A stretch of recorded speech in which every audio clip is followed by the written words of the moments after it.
Palmer and Salah, Haaland and Palmer, Salah and Haaland. Which combination do we go with for our premiums? Well, forget two of them. Let's accommodate all three. Welcome to the Gianni YouTube show. Hope you guys are well. In today's show, we are going to look at a threemium draft. Yes, that's right. In fact, without further ado, let's have a look at this pitch because I think it looks pretty impressive when we drop Haaland in, when we drop Salah in, and when we drop Cole Palmer in. What about the missing pieces? There's 12 other slots there. Well, let's have a look at them. But before we do, let's check out some numbers. Guys, by the way, if we can hit that like button, that'd be so appreciated. But also, if you're new around here, subscribe to the channel. I've got so much pre-season content planned that I want to share with you guys.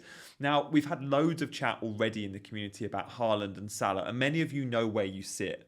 But Cole Palmer is a player we have to absolutely give the respect to. He's actually higher owned than both Haaland and Salah. So let's just look at some of Palmer's numbers, shall we? I mean, these are phenomenal. Last season, do bear in mind that he didn't start the season in the 11. The first 6, 7, 8 games for Cole Palmer, I think it was about 8 games, he was on the bench. He was like an impact sub when he came on. He wasn't starting games. And his numbers are still phenomenal. When we compare him with other midfielders, I was in the scout members area this morning just checking out some of his numbers. Well, he's got more goals than every other midfielder from last season, 22. Salah clocked 18, Foden 19, Palmer 22. Yes, Palmer's on pens, but so are loads of other midfielders like Salah. 13 assists for Cole Palmer puts him number one as well. And even the expected data, and he does overperform, but that's because he's a brilliant finisher. Even the expected data is so good. So his XG, for example, 18.21. He's second. Only Mo Salah has higher. And his expected assists, he was fifth for all midfielders. Odegaard, Saka, Bruno and Pascal Gross were all higher in expected assists. But when we just look at the outcomes and we bear in mind, even at 10.5 million, with these sorts of numbers, he's absolutely worth that price tag. So that's data from the Scout members area, but let's just compare him with some data over the season. I saw this on SNS with Foden, Palmer and Saka. This is a brilliant graphic just to get a snapshot of their seasons. Now, this is all competitions, okay? But when we look at all comps, they all played around 50 games. Palmer scored the most goals, 27 to Foden's 25 and Saka's 20. And Palmer also got joint top in assists, 14, Saka's 14. And these are Opta assists, slightly different to an FPL assist. But it's all relative across the board. Palmer gets the most goals and most assists combined. He also played the fewest minutes of the three, I think. So pretty impressive numbers. And that's why he's 10.5. Foden's 9.5 and Saka is 10. It feels about right. So whilst we've digested those numbers, let's go back to the team. And you might look at this team and go, how do we fit? How do we accommodate a reasonable team outside of these three? And of course, there's going to be some compromises. So spoiler alert from the top, you're not going to see Isak in this team. Spoiler alert from the top, you're not going to see Foden in this team. And spoiler alert from the top, there'll be no Trent. I think I'm still putting together a good team. Oh, by the way, fourth spoiler, there's going to be no Arsenal attack, okay? I think we're all right, though. Bear with me, guys. Let me just say why this threemium draft should be considered. Captaincy is a huge part of FPL. Double points. Let me just show you the big 8 captaincy fixtures, okay? Now, I've just highlighted here the first 5 games who we would captain if we had these 3 players. So, of course, captaincy matters. Game week 1, highlighted Salah versus Ipswich. Sure, the best captaincy option in the game, you've got him in your team. Game week 2, well, Haaland plays Ipswich. You've got the best captaincy option again. Game week 3, some might look at Salah at Old Trafford and go, that's fine. Some might look at Haaland at West Ham and go, that's fine. It is. But Cole Palmer's got a home fixture against Crystal Palace. Arguably, that's the best fixture. So Cole Palmer, Game week 3 captain. Game week 4, you go back to Salah. Oh, probably actually good to you go to Haaland. Salah's got Forest at home. Haaland's got Brentford at home. Not much between them. And then game week 5, you go back to Salah. Bournemouth at home. So we're always captaining the best player of that given week if you own these 3. And again, not many drafts can do that. You've just got 2 of the three big players, and therefore some weeks something might have to give. So let's go back to the team, shall we? So who should we start? Where should we start filling in these gaps? Well, I mentioned there was no Isak, but there is Anthony Gordon. So look, at 7.5 million, let's just drop Gordon in alongside Salah and alongside Cole Palmer. We can still reach Gordon, and Gordon at 7.5 million feels a little bit cheap. Like, you're spending big money on an Isak. Well, Gordon is $1 million less than that, and he's still a very good route to the Newcastle attack, because the Newcastle attack is centred around those two players. And if you can't have Isak, go for Gordon. The fixtures are there. Southampton up in game week 1 is a really nice start, isn't it? At home. And then it's Bournemouth, and then it's Spurs. So that's where we're at so far with the draft. But before we continue, guys, let me give a shout out to OneFootball, who sponsor this episode. Guys, I use OneFootball on a daily basis, and more in pre-season than any time of year, because I'm looking, of course, for transfer gossip news. Love all that. That's on the app, daily updates. Any football stories, but also video clips of the goal scorers in pre-season friendlies. There's loads of small video clips on OneFootball. Really, really useful for our eye test scouting in FPL. So guys, go and download the OneFootball app. There's a link in this description. There's a QR code on screen. Give it a go. I guarantee you will not be disappointed with the OneFootball app. So let's move on. We've got Gordon, Salah, Palmer, Haaland in the team. Now we're going to have to go for some more budget picks. And at 6.5 million, Nkunku definitely offers a really nice sort of mid-level to budget, in a way, option. 6.5 million for a guy that's going to be, I think, one of Chelsea's best players. And he has a record of scoring goals. When he was at Leipzig, his record was really good. I know at Chelsea he's been injured a lot. And when we've seen him on the pitch, he's been all right. We've seen him scoring goals pre-season, by the way. But this is going to be his year, I hope, as long as he can stay fit. So Nkunku in at 6.5.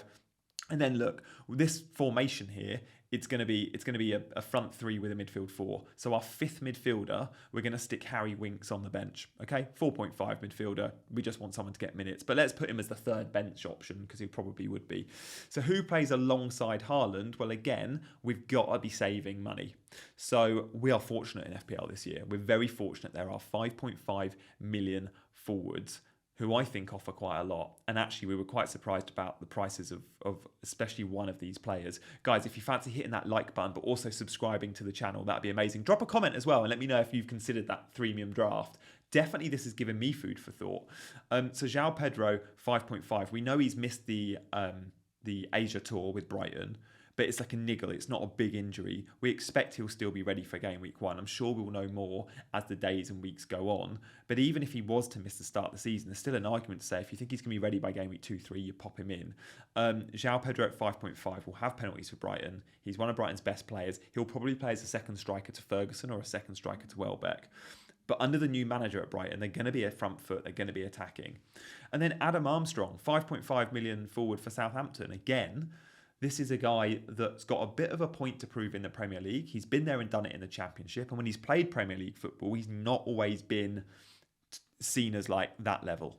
But his goals from last season in the Championship are super impressive. He's the big fish in a smaller pond at Southampton.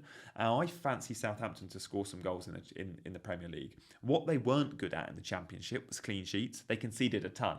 They're going to concede even more in the Premier League. They might be a bit like a Luton, where they score loads, but actually concede loads. I don't care how many they concede if I'm buying Adam Armstrong. I want them to be attacking and have a chance of goals.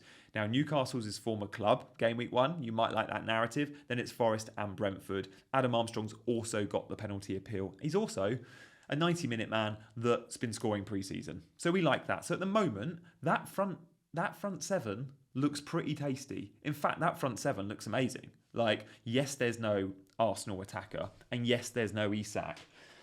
And there's no Foden, but there's Haaland. It's looking pretty good. So, should we move on to the defenders? You might be thinking, oh gosh, he's filled the defence with 4 million fodder, hasn't he? I'm actually going to drop in here an Arsenal defender at 6 million. William Saliba is one of the highest owned players in the game, around 40%. He's expensive, but we can afford him. Now, Arsenal's fixtures might not be great, but you could argue they're fixture-proof. They are one of the best defences, of course, out there. When we look at Europe's top 5 leagues, Arsenal just smash it every time. In fact, I'm just going to show you a very quick graphic on best defence from last season, okay? And again, this is all from the Scout members area. But when we look at goals conceded, Arsenal were top. 29 goals conceded. When we look at expected goals conceded, 28 expected goals conceded. When we look at clean sheets, they kept 18.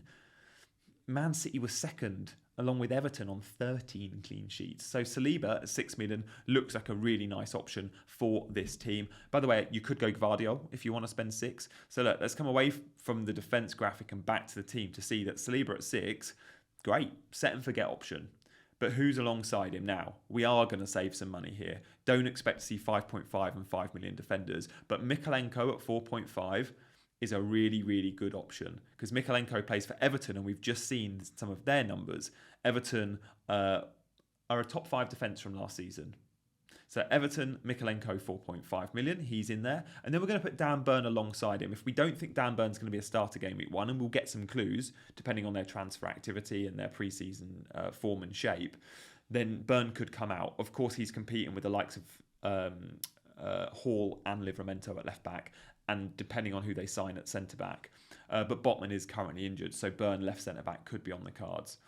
That's not a bad back 3, is it? Not a bad back 3. And when you look at the rotation, we've got, yes, Mykolenko in there, but we've also got Anderson on the bench.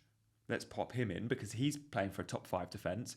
And we've got Barco on the bench as well, a 4 million defender. So when we look at the rotation between Brighton defenders, Everton defenders, Newcastle defenders and Palace defenders, we can see here from this graphic, game weeks 1 to 10, you only need 2 of these guys playing alongside Saliba every week. And I've put in green the players that could play alongside Saliba. Now this could change, but if you look, there's always good fixtures. Like, let's take game week 8. Okay, my 2 defenders will be playing against Ipswich and Brighton. Let's take game week 4. My 2 defenders will be playing against Ipswich and Leicester, both home fixtures. There is an argument to suggest with smart rotation, you don't need to spend 6 million on loads of defenders. You could have one set and forget, whether that's Trent, Gvardiol, Saliba, and then you have a load of rotating defenders knowing you're only going to play 2 each week. I don't mind it. I don't mind it at all. So look, that's the back line. We've obviously got Barco and Anderson sub 1 and 2, because I think our third sub in Harry Winks is just going to be someone for 2 points each week. Get me some appearance points. Barco, Anderson, there's more hope there with clean sheets. You could argue Burn or Mykolenko could be on the bench. Goalkeepers, it's 4.5. So again, it could be Henderson at Palace, Sanchez at Chelsea. If you don't think Sanchez is number 1, you go Flecken or someone else. But 4.5 options. We can put Henderson in the 11 and Sanchez on the bench. It's sitting pretty. This is not a bad draft. And yes, there's compromises, but no matter what team you make, there's going to be compromises. I can stick with my team and look at my team and go, oh, I've got Haaland and Salah, and might not have Cole Palmer. And I go, oh, there's still something missing. And, that might be Cole Palmer. I think when we review and we see Cole Palmer's numbers from last year, it does beg the question, why is he not in all of our teams? And of course, we can't have them all. But when we look at the game's highest owned players, and when we feel like there'll be a template team, well, Haaland and Salah are only in sort of just over 30% of teams. Cole Palmer is in 55% of teams. Cole Palmer is one of the highest owned players in the game. As I record this, no midfielder is over 40%. Anthony Gordon's second to Cole Palmer. When we look at forwards, yeah, okay, Ollie Watkins and Isak around the same ownership, around that 55 mark, but Cole Palmer is going to go into the new season as one of the 3 highest owned assets, make no doubt about it. The 3 highest owned assets going into game week 1, I believe, will be Watkins, Isak and Cole Palmer. Now, I'm not saying you have to have them all because they're ownership, but there is a reason why Cole Palmer is so fancied. I want him in my team, and I can't quite see how I reach him until now. I've made this draft and gone, this is definitely one to consider. I like the set and forget defender with rotating options, knowing 2 will always have a good fixture alongside the premium. I look at the midfield and don't see much of a compromise. Sure, there's no Arsenal mid or no Foden. Do you need Foden if you got Haaland? Probably not. Do you need an Arsenal mid knowing their fixtures aren't amazing? And knowing there's a bit of a spread of points between Odegaard and Saka and Martinelli when he plays and Trossard when he plays and Havertz up front, I'm okay with no Arsenal attacker. The big miss for me, I guess, is Isak, but you can't have them all. And can Palmer, Salah and Haaland cover Isak? Of course they can. One to consider, guys. If you like this team, drop a comment and let me know. On your way out, hit a like, hit a subscribe. Thank you as always for watching. More videos out in the next day or 2. Keep your eyes peeled for them and I'll see you next time. Bye-bye.